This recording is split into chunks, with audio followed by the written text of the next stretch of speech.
This video, we're going to show you why all of our exponent rules work. All right, so we're going to go through these 6 problems. And for each of them, I'm going to kind of show you the why behind why those particular rules apply to the exponents.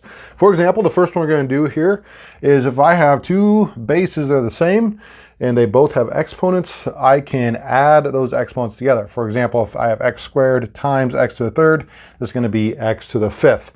The why behind that is x squared. What does that mean?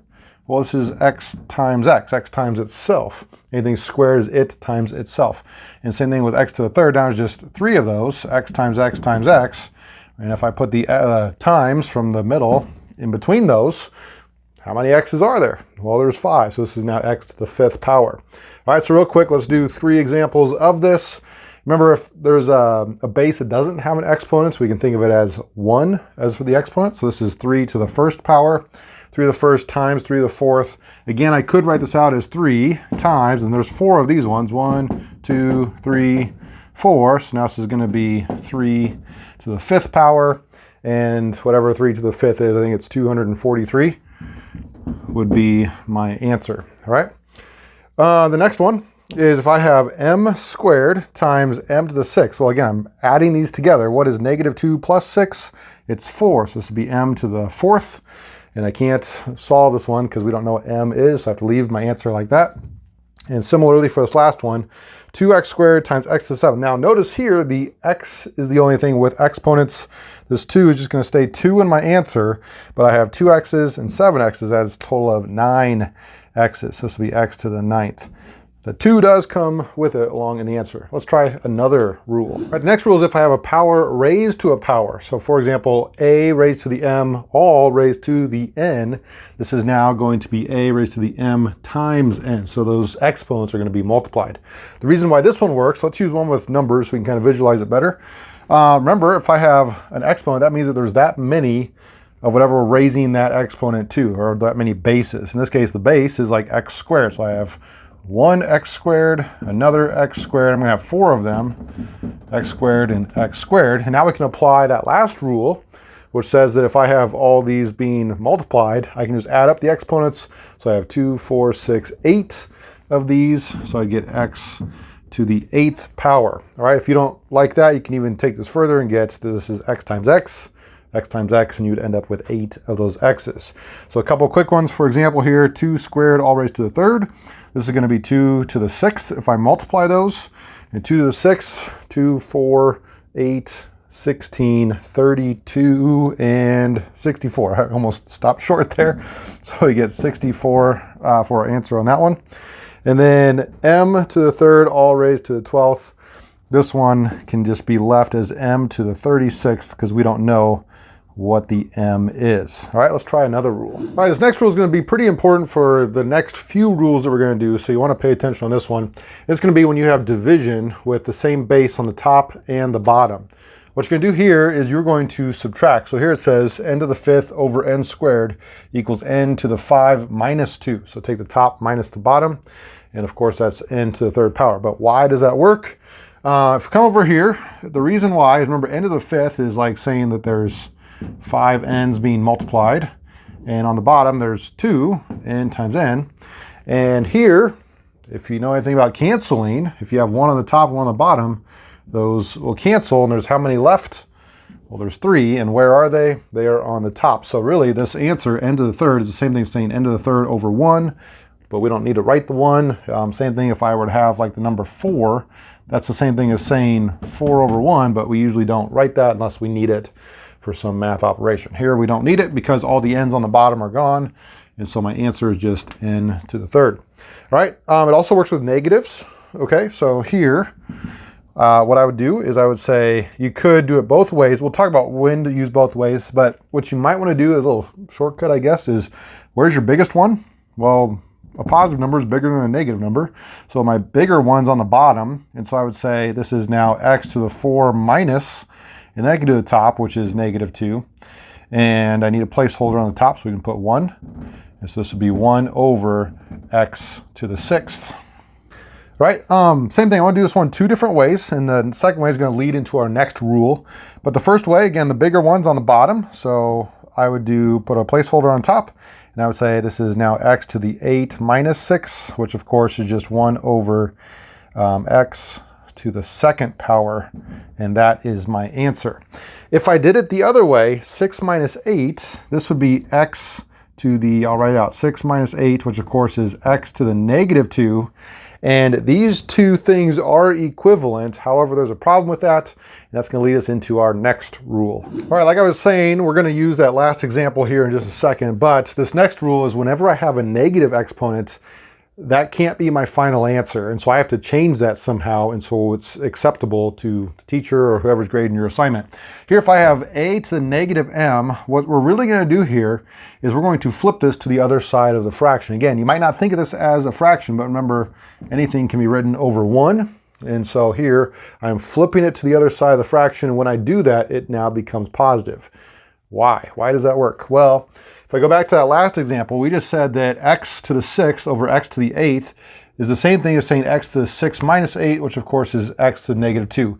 These are all equal, okay? But we also said that we could do x to the 6th, which represents 6 x's, x to the 8th, which is 8 x's. How many of these are going to cancel? 6 of them. 1, 2, 3, 4, 5, 6. And the only 2 that didn't get canceled are where? Are they on the top or are they on the bottom? Well, they're on the bottom. And so because of that, this would be written as 1 over x squared. All right, so the reason that I can do this is instead of a to the negative m, I can make it as 1 over a to the m, is because these things right here are equivalent. X to the negative 2 is the same as 1 over x squared, and we can show that using that math. So if that is true, let's try a few examples. I gave us 3 on this one. This first one, very similar to, I guess it is the last one. I don't know why I did that one again, but of course it'd be 1 over, flip it to the bottom, x squared. So you got a freebie there. This one, however, it can also start in the bottom and go to the top, or I should say denominator into the numerator. And that's going to leave us with the m, by the way, has an exponent of 1. So is that going to move? No, it's going to stay on the top as well. But this 4 to the negative third has to go up and become 4 to the positive 3. Whenever you move it to the other side, it's going to become positive if it was negative.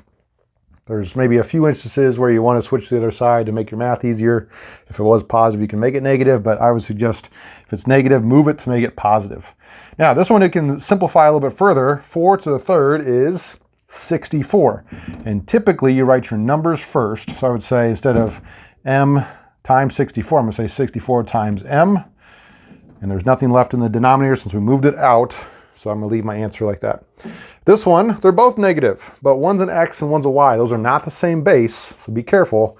And because of that, they're both going to switch spots. So now my x is going to be on the bottom, and my y is going to be on the top. And I'm going to make them both positive. So x was to the negative second, now it's going to be to the positive second. Y was to the negative 6, now it's going to be to the positive 6th.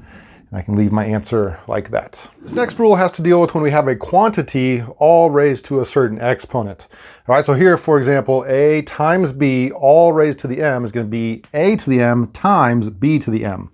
The easiest way to show why this works is to use numbers for both my a and b. All right, in this case, a 2 times a 3. Now, usually your order of operations would say to do that first, but for the sake of showing why here, I'm not, all right? In fact, I'm going to apply this 2 to both first. So this kind of goes against order of operations, but you'll see why in a second.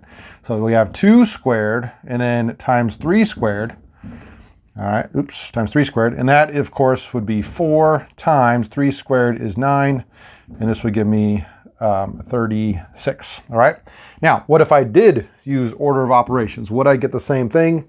Absolutely you would, right? What is 2 times 3? It is 6. And what is 6 squared?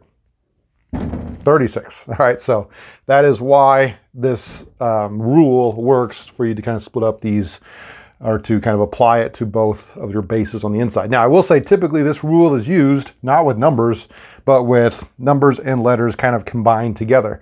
You might have relatively easy ones. You might have kind of mess of ones with positive and negatives. So let's try these next two. All right, this is going to be 4 to the third. Have to apply it to both the 4 and the x. So 4 to the third times x to the third. Now I can actually work out 4 to the third, which I think we did one earlier, which was 64. So this would be 64x to the third as my answer. This one's going to be interesting with negatives. Now that we know how to use negative exponents, we can apply those rules as well. Let's apply this -2 to all of them first. So remember, this 9 currently has a 1 as its exponent because it doesn't have one. Same thing with that 4 up there. So 1 times -2 is going to be 9 to the -2nd. -3 times -2 is going to be y to the +6. And 4 times -2 is going to be z raised to the -8. Terrible 8. -8. All right. Now, 2 of those 3 are negative, and so they have to go to the denominator like we talked about in our previous rule. All right. So real quick, if I do that, this would be now 9. Tell you what, let me make a fraction bar here. I'll say equals like this. Run low on space. I'll say 9 squared. The y is going to stay on the top, if I think of my fraction bar there. So this would be y to the 6th, and then the z is also going to go to the denominator. When it does, it would be to the +8th. Now, the only thing I would switch with this is what is 9 squared? It's 81, and so I could rewrite my answer. I'd probably use another line, but since I'm running low on space, I'll say that my final answer here is y to the 6th over 81z to the 8th. Got one more rule. The last rule that we have has to deal with an exponent that's a 0, right? And the rule goes, anything raised to the 0 power equals 1. How in the world does that work? All right, well, we're going to show you today because this is one of my favorites. And to do that, let's say that we have something that gets us to that 0, which may be one of our previous rules where I have the same base on the top and the bottom of a fraction, and I would need to subtract these. Well, of course, I know that this would be m to the 5 minus 5, which is m to the 0. M to the 0. Now, if I think backwards the other way, anything over itself, if I have like the number 5, for example, over 5, what does that equal? It equals 1. All right, so because of that, if I have anything over itself, this is going to equal 1. And so if I think that all of these are equal, 1 equals m to the 0, or you could say m to the 0 equals 1. And that is why anything raised to the 0 power works. All right, it's kind of a cool one.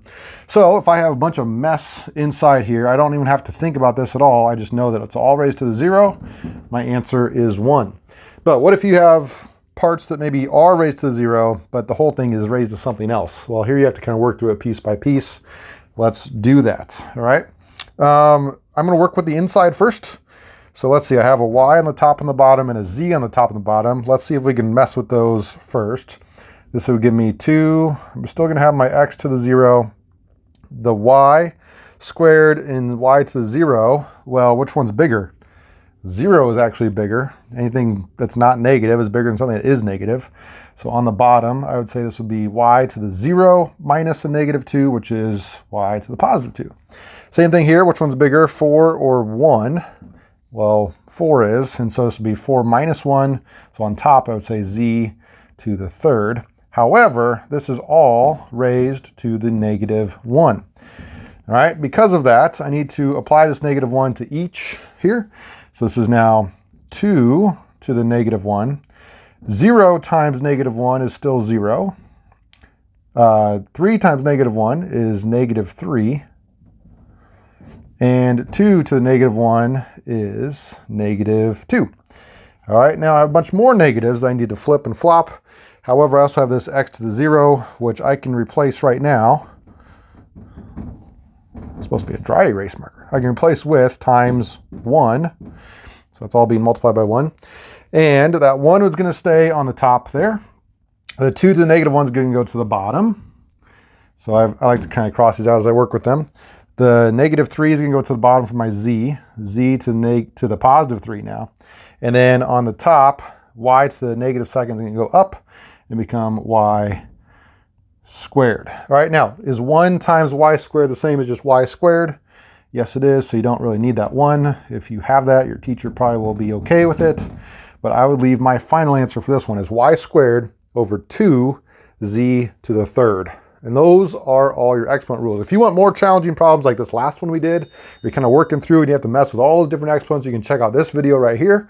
Otherwise, until next time, keep doing your math homework fast and accurately.